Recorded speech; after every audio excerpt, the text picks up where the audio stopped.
So, Leila Connors is an old friend who I met way back in 2007, I think. And when you had made a movie called The 11th Hour with Leonardo DiCaprio. That's right. And that was amazing because that was kind of the next one that came out after Inconvenient Truth that really put a focus on this conversation that we're still having today. And so you founded Tree Media, and you've been dedicated to films that really are about moving the needle and putting a spotlight on climate and energy solutions. And to that end, your new one that you just screened for us at our Impact Film, and it was fantastic, you guys have to all see it, called We the People, is about, it's okay to clap, go ahead. It's about taking our democracy back. Now, can you frame that for us a little bit, please? Absolutely, and to speak to several speakers already, President Grimson, you mentioned you've been to this country and met 3 of our presidents, are boggled with why we haven't taken up your idea of geothermal or why we haven't moved quicker. Senator Udall and Maggie were talking about change at the local level, and really, I think and we would look across the landscape, we haven't had change because the local communities, many of the states, are in the grip of the fossil fuel industry. And the reason why we arrived here is because over the last 40 years, democracy has been eroded at the local level, at the state level, in order to pursue certain activities that certain companies would like to do. And in this case, in many cases, it's the fossil fuel industry. It's not just the fossil fuel industry, it's oftentimes, as we talk about externalities, it's pollution. It's all sorts of pollution, fly ash, sludging, waste from nuclear, radioactive waste. Many communities across this country have been taking in these wastes against their will. And effectively, what's happened in the last 15 years is Thomas Lindsay, who many of you may or may not know, confronted this as a small nonprofit attorney. All these communities, whether they were Republican, Democratic, nonpartisan communities, were suffering from these fly ash dumps. They were getting cancers, there's cancer clusters, and they said, why can't we stop this? We've, as a community, come together, we've voted in laws about how we don't want to have this happen, and we get preempted by the state. So essentially, the reason why I came to this film was after doing the 11th Hour, after working with celebrities, after working with many of you on messaging, I wanted to do a film that really got to the heart of the matter. And it's uncomfortable for some people to watch. It's a bit complex because it's about the law. And it really asks everyone to become citizens again, to be active actually in taking back that which is important to us, which is our health, safety, and welfare. And the only way we can do that is through the law and to protect it locally. Now, what a lot of these people are doing is when they do that, they get sued. They get sued by the same companies that are doing these activities. So in many cases, they'll pass a law saying we don't want, let's say, fracking. The fracking companies sue and win, then they have to appeal. So it's a battle on the ground happening across the United States right now, and the answer really is twofold. One, drive the rights of nature into law, and drive the rights of community to make law locally. And it's basically and effectively a second American Revolution. That's why we fought the revolution in the first place, because we didn't have purchase over our own lives here against the King of England. And in 2016, we can't create the world we want to see because we're not allowed to. That's what the movie's about. That's why I'm here. I do other things, but this is the subject of the moment for us. So I hear you saying that basically it's against the law for us to be healthy humans. In some, yes. It's against the law. Thomas likes to say sustainability in this country is illegal, which is why we don't have it. And that the film is suggesting a framework architecture on how to take our democracy back.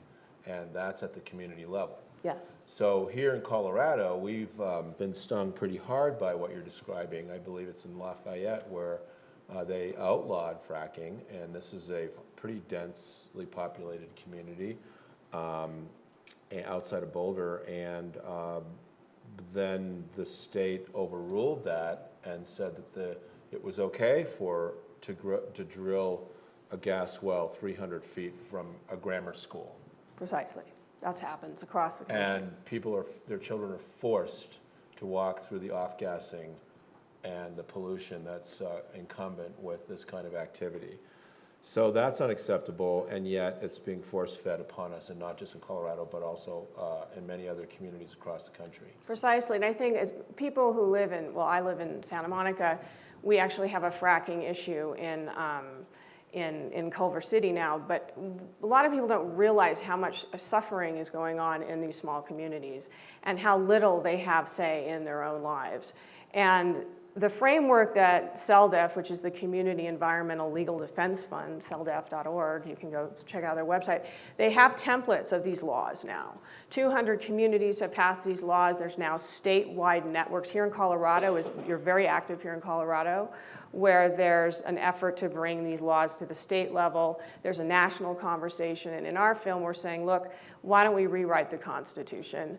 Because right now, there's a lot of good things about the Constitution, but as Senator Udall said, the framers were really looking at local action as a way to preserve our health, safety, and welfare, and the pursuit of happiness, freedom, and all these wonderful things that we like to think of as being American, which is frankly not happening for most Americans. So basically it's taking that back through these laws, and these laws can range anything from genetically modified organisms to water withdrawals to access to education, anything. So if you have an issue in your community, or if you know people that do, they can go to celdef.org and find out how to start. So, Leila, let's expand the conversation into a politically charged year where we're not only electing a president of the United States in November, but there's also many congressional and Senate seats that are up for grabs, and that also trickles down into the local races for county selectmen and city councilmen all throughout the land. And do you think that this conversation is understood in our country? I mean, are Americans aware of it, except for those, of course, who are being impacted directly? Well, like you say, yes and no.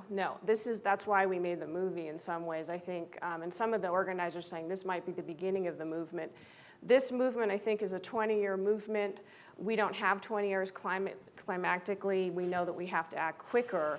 But in terms of transforming the political fabric of this country, these people have a long view. And the reason is because a lot of these people have been on the front lines for many years and have been personally sued by these companies, have lost, have won. So the answer is the communities that are suffering strip mines, fracking, water withdrawals, all these sludging, they're aware of it, or they're becoming aware of it. Most of us don't. And I think, again, it's sort of a quiet revolution. It's something that I think we have to do in order to move forward.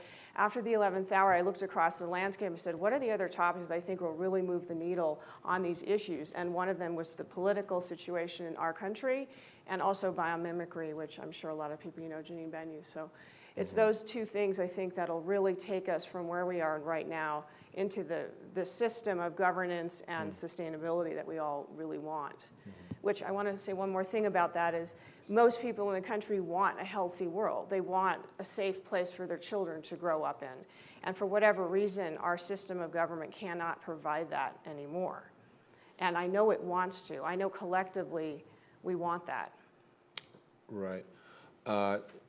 We invited you to come out here and be part of Impact Film. And Impact Film is something that we're launching and branding Impact Film as a methodology that is about what happens when you leave the movie theater and how do you take the information that you've just learned and then begin to effectuate positive change as a result of that. And so we're talking about a website, we're talking about an action plan, we're talking about a roadmap, we're talking about a framework, we're talking about engagement.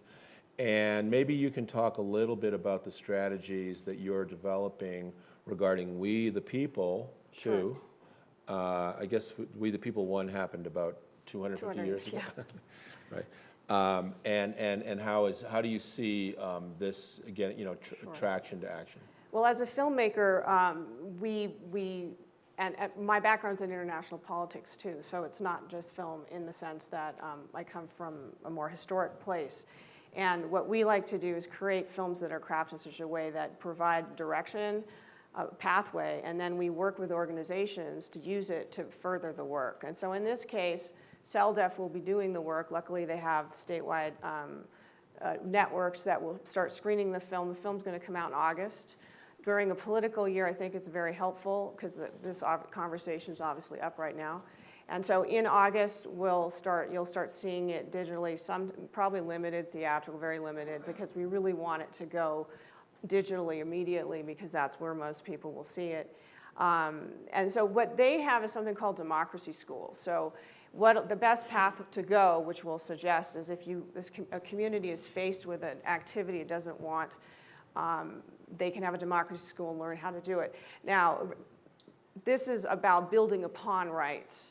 So this is not about rolling back rights. So a lot of people say, well, if you empower communities across the country, what happens if they outlaw homosexuality or roll back rights that have been hard-won recently in many states? And that is not allowed. It's only to expand rights that we already have, not limit rights. So when we talk about cleaning up our country, you know, the movements have to lead to not only laws on the community level and the state level, but also the national level. And so, can you connect the dots between, you know, how you hope your film to go out, and maybe you can mention, you know, how you're getting it out there if you have a broadcast deal or all the various ways we're going to hopefully see this everywhere.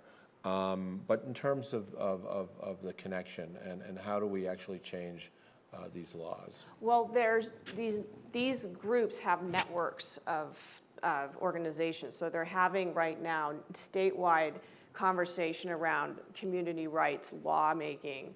In Colorado, there's this conversation, Ohio, Pennsylvania. I can't rattle off all of them, Oregon. On our website, there will be that information. There's a national conversation. Again, this is very, very new. The national conversation, the actual structure of that conversation was implemented in 2015 or 2014. So we're talking brand new. So that's how I think they're driving towards a constitutional convention eventually, but again, that's not going to happen anytime soon. It'll probably happen in the next 5 to 10 years. What I think they're hoping for are local wins and state wins, where you drive these rights of nature and the rights of community into law at the state level, which, by the way, is in a lot of constitutions, like in the Pennsylvania Constitution and in the Oregon Constitution. Ecuador, some of you may know, has done that. They've driven the rights of nature into their constitution, and they've actually used it to protect the Cochabamba River from a company that was moving in. So these laws actually work, but it's a battle because they'll lose against countersuits and things like that, but it continues. The rights of nature, you know, we've heard that phrase before today in the plenary earlier. We had that in 2008, I recall, in Copenhagen when we were there for COP15. And I also want to recognize E.O. Wilson's work because he's written a book called Nature Needs Half. What is it? Half Earth. But the point is that we have to have half of our planet preserved in its pristine context in order for us to have the oxygen to breathe, to live. I mean, it's real basic stuff here, folks. And so if we can, you know, get films like yours out there, please let us know at AREI how we can help to do that. We really are very interested in creating these kinds of strategic partnerships that allow for, you know, strategic and I dare say surgical applications, you know, at the speed and scale necessary to make sure that we the people, well, we take our government back. Yeah. Well, thank you for having us show the film. It was a great audience, and I appreciated the questions. Well, thanks so much for coming. Okay. Yeah, thanks, everybody. Great.